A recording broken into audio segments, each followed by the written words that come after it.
Aisha says, is homeschooling better nowadays, as sending children to international schools carry the risk of them going astray because of peer pressure? Peer pressure is found everywhere, even in the schools that is based on tahfidh al-Quran. So even Islamic schools, you will find peer pressures. However, one should weigh the pros and cons. So if they are at a very early stage and they need to learn the basics, sending them to public schools might be acceptable. But if there is a lot of haram being involved, and if they are girls, for example, which is far more dangerous than boys, then in this case, the parents have to weigh the pros and cons. It is the responsibility of Muslims, wherever they are, in their community, which country they are in, it is their responsibility to collaborate to build an Islamic school. This is the most important thing to do, because this is the nucleus of building and establishing a Muslim society.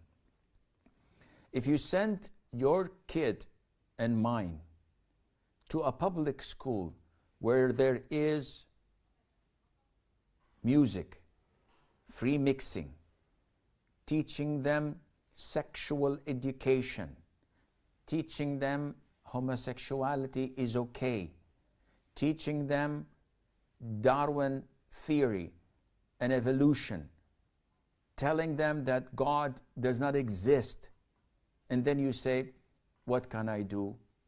La wallah, you can do a lot. You can take your child out of this school, period. Even if he doesn't study, that's better than studying the wrong thing that would deviate him from the straight path of Allah Azza wa Jal. Would you like to see your son homosexual? Is it okay for you that your daughter has a boyfriend? Do you want to see any of them becoming an atheist? So what to do? You have to move.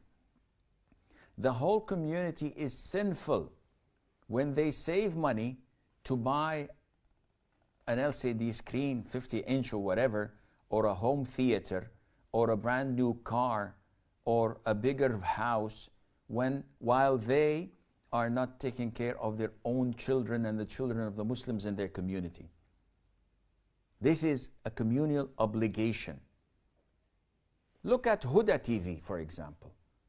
How many families are watching, learning, benefiting? How many families have been guided to the correct aqeedah through the grace of Allah and then through Huda TV? What did you do? When you know that they are suffering financially, all what it takes from you is what? $10 a month? Is it a lot? But nobody's paying, nobody's giving. So these are outlets that it's a communal obligation upon all of us to support them, each in his own right. You cannot be a scholar, but you can be a contributor with your money. Maybe you don't have money, but you can contribute in marketing, in graphic designing, in web designing, etc. So the sky is the limit. But again, we fail to walk the talk. When you have a Muslim community in London, in Paris, in Berlin, in New York, and they fail to pump money to build a school, then you have a problem in their Islam. When each one of us is only concerned of his own interest of his own wealth. What have we done for Islam? So, is homeschooling better? In the West, I would highly recommend it. In the present situation, at the present time, when you look at their public schools, it's horrendous. It is not something that a Muslim child can grow up in. And hence, Muslims must not do that to the best of their ability.